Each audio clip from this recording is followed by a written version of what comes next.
Hello అండి. Welcome to L L kitchens. మినప వడ ఎలా తయారు చేసుకుందాం చూద్దాము. ఇది ఇప్పుడు అన్ని టెంపుల్స్‌లో ప్రసాదంగా పెడుతున్నారండి. మనం కూడా ఒకసారి ఇంట్లో ఎలా తయారు చేసుకోవచ్చో చూపిస్తాను. చూసేయండి. 200 గ్రాముల మినుములు తీసుకొని నైట్ నానబెట్టుకొని పెట్టుకున్నాను. 8 అవర్స్ కూడా నానబెట్టుకోవచ్చు టైం బట్టి. మినుములే తీసుకోండి వడ చేయడానికి. అప్పుడే టేస్ట్ అనేది చాలా బాగా వస్తుంది. వడలో వేయడానికి మిరియాలు, జీలకర్ర, ఉప్పు తీసుకుంటున్నాను. మిరియాలు, జీలకర్రను దంచుకోవాలండి. మీరు మిక్సీ వేసుకుంటే బరకగా పట్టుకోండి.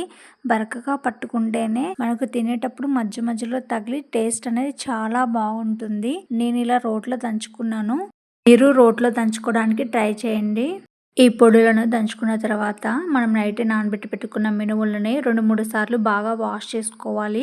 వాష్ చేసుకున్న మినుములని చిల్లుగిన్నెలో వేసుకొని హాఫ్ అన్ అవర్ వరకు పక్కన పెట్టుకోవాలి. ఇప్పుడు ఒక మిక్సింగ్ జార్ తీసుకొని మినుములని మెత్తగా గ్రైండ్ చేసుకోవాలి.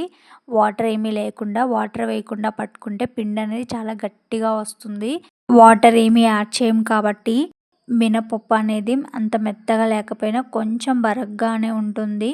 అలా ఉంటేనే మనకి తినేటప్పుడు క్రిస్పీగా కూడా తగులుతూ ఉంటాయి మినపగుండ్లు అనేవి. ఒకసారి వీడియోలో చూడండి.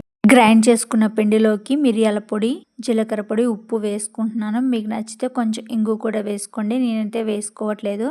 ఈ ఇంగ్రీడియంట్స్ అన్నీ పిండిలో బాగా మిక్స్ అయ్యే విధంగా కలుపుకోవాలి. వడలు చేయడానికి క్లాత్ లేదా ఏదైనా ప్లాస్టిక్ కవర్తో అయినా చేసుకోవచ్చు. నేను ఇక్కడ ప్లాస్టిక్ కవర్ని వాడుతున్నాను. ఒక మీడియం సైజు ముద్దలా చేసుకొని చేతి మునివేలతోనే కొంచెం వాటర్ని హెల్ప్గా చేసుకొని స్ప్రెడ్ చేసుకుంటున్నాను. వెడల్పుగా కొంచెం థిక్నెస్తో వీడియోలో చూపిస్తున్న విధంగా స్ప్రెడ్ చేసుకోండి. వాటర్తో మునివేలను తడుపుకుంటూ స్ప్రెడ్ చేసుకోండి పిండిని అనేది. ఆయిల్ అనేది బాగా హీట్ అయిన తర్వాతే ఈ వడను వేసుకుంటున్నాను. వడ వేయగానే స్టవ్ అనేది లో ఫ్లేమ్లో పెట్టుకుంటున్నాను. స్టవ్ని లో ఫ్లేమ్లో పెట్టుకొని మాత్రమే వడను కాల్చుకోవాలి. లేకపోతే పైన కాలుతుంది కానీ లోపల అనేది కాలకుండా పచ్చిగా ఉంటుంది పిండి అనేది. ఈ మినపవడ తిరుమల శ్రీవారికి ప్రీతికరమైన ప్రసాదము కాబట్టి దీన్ని తిరుమల వడ అని కూడా అంటారు.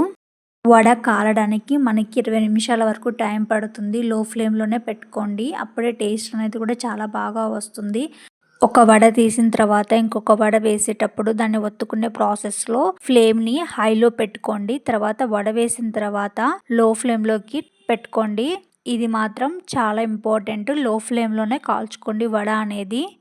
వడ అనేది మీకు పెద్దగా వేయడం రాకపోతే చిన్నగా కూడా వేసుకోండి. చూసారు కదండి, వడ చాలా బాగా క్రిస్పీగా వేగిపోయాయి. లోపల సాఫ్ట్గా, పైన క్రంచీగా చాలా బాగుంటాయి. తినేటప్పుడు కూడా మన పంటికి కరకరలాడుతూ చాలా టేస్టీగా ఉంటాయి ఈ వడలు.